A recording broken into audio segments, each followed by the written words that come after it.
This weekend, I shot some video content with a client of mine. She's an author, and so we were doing some, direct to camera conversations about her book, her upcoming book, and a little bit about what inspired her to write these books, right? To shoot those, I decided to use a new tool. So I used Riverside for the first time.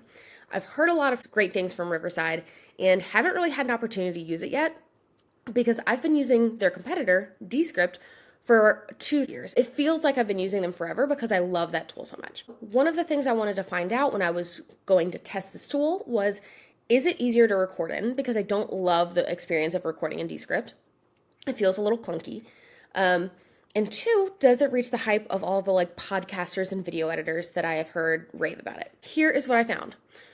First, Riverside was really good on the recording side. I see why everyone talks about it. Just really user-friendly and really easy to record podcast clips. Loved it for that.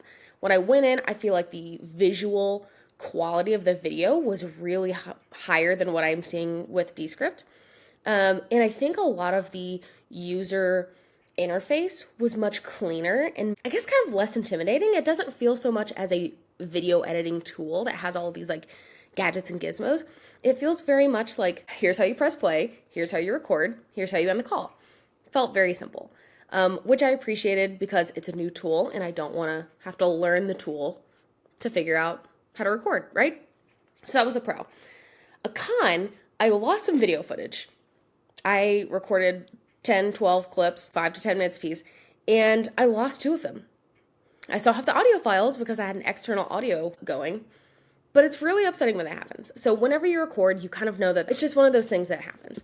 I hate when that happens, and I also hate when that happens when you have a new tool. So I've contacted Riverside support. They said, did this happen? Did this happen? None of those things happened. So I haven't really figured out what the cause for it was.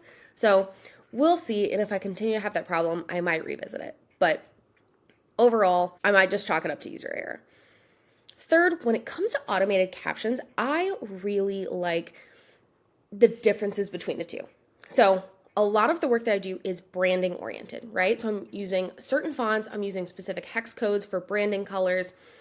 There's a lot of predetermined elements that I need to recreate in Descript.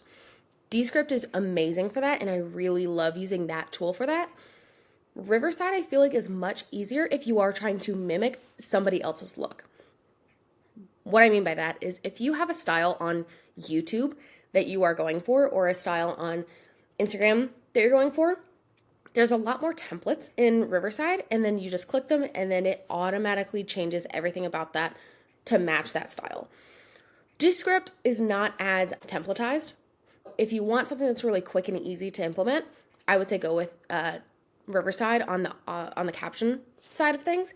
And if you want something that's much more branded, go with Descript. So overall, I think that kind of brings us to what I'm seeing is the difference between the two. Descript offers much more customization, and there's much better audio editing, so you can, change your ducking and your studio sound, and you can change them on more of a spectrum. Riverside feels more of like an on and off toggle switch. So if you want to do a little bit more fine-tuned editing, if you're already a video editor or an audio editor, you're probably going to like Descript a little bit more. But if you are creating a lot of content really quickly and you just need something to get a piece of content out, I would probably go with Descript. So overall, I think what I'm going to keep doing is recording in Riverside and editing in Descript. I really like the editing features that Descript has, but I also like how easy it is to get up and running on Riverside, and I think the quality of the video is just better. So that is my experience with those 2 products. And sometimes competitors shouldn't be competitors, they should be friends.